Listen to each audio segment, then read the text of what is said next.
Trust you have gone through part 1 and part 2 where I deduced the initial law of creation and the present age of the cosmos. In part 3 I shall answer to the question, how does our cosmos look like? As defined in part 2, cosmos is a bunch of universes separated by space, and universe is a bunch of moving black holes, stars, planets, satellites, etc. separated by space. To which point is Earth's rotational axis directed? Since all cosmic bodies are created at the origin supposedly from the primary particle of S6, they are under gravitational pull of S6. Therefore, their primary particles are directed towards the primary particle of S6. Consequently, the rotational axis of the Earth and other cosmic bodies are directed towards the center of S6. Cosmic bodies have tendencies to undergo dissolution because they are acted upon by the gravitational attraction of S6. This is as if numerous invisible threads are connected between the center of S6 and the centers of all cosmic bodies. And S6, positioning itself at the center of the cosmos, revolves all cosmic bodies with the help of these invisible and extensible threads. There are two distinct ways of revolving a ball attached to a thread by hand.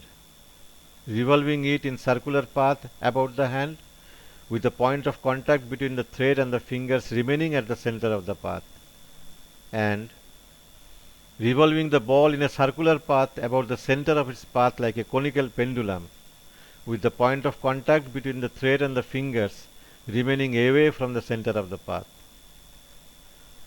While the revolution of S5s about S6 is similar to the first example, revolutions of all other cosmic bodies, including the Earth, about S6 are similar to those of the bobs in conical pendulums.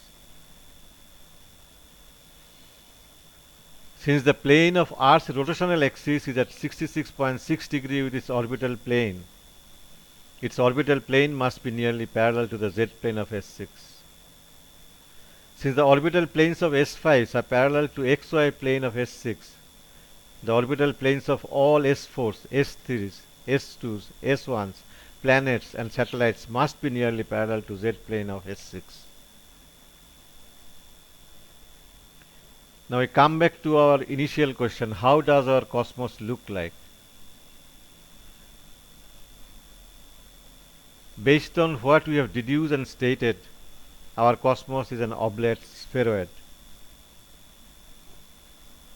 The inner formation of our cosmos looks like a flower. Each leaf of this flower formation is a universe. S1, S2, S3, S4, S5 are stars, cosmic bodies. There is only one S5 which lies at the center of universe. Numerous S4s orbit around S5. Numerous S3s orbit around their parent S4. Numerous S2s orbit around their parent S3. Numerous S1s orbit around their parent S2. Planets orbit around their parent S1, and Sun is an S1 star. Natural satellites orbit around their parent planet. This is a part of the night sky. This is the same part of the night sky with orbital paths of cosmic bodies. What does S5 do? S5s of all universes orbit around a super cosmic body called S6. This is an example of the revolution of S5 around S6.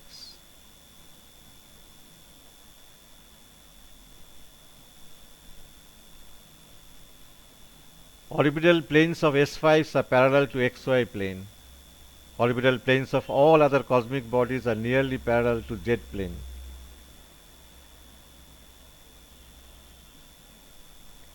This is an example of revolution of S5 around S6 in the XY plane. This is an example of revolution of S4 around S5 in the Z plane.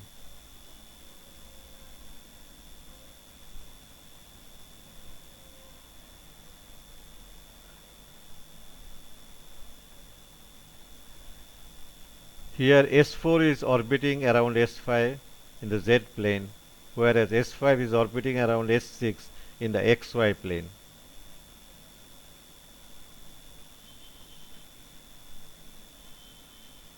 So orbital planes of S4s, S3s, etc. are nearly normal to those of S5s.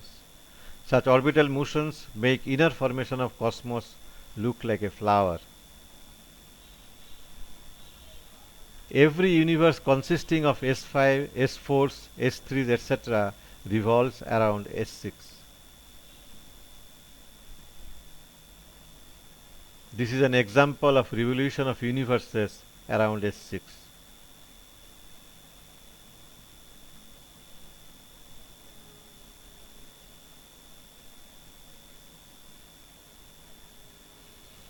What does S6 do?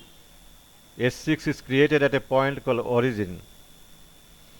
S6 traverses a projectile path. S6 ends journey at a point called point of dissolution. S6 is an infinitesimally small particle at the origin. S6 inflates during ascent along its projectile path, and S6 deflates during descent along its projectile path. All cosmic bodies inflate and deflate during ascent and descent of S6 respectively.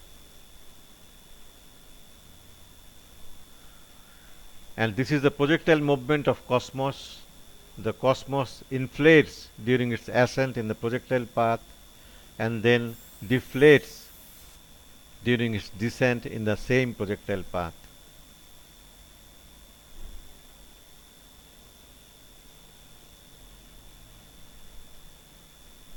This is an example of the orbital change with inflations and deflations of cosmic bodies.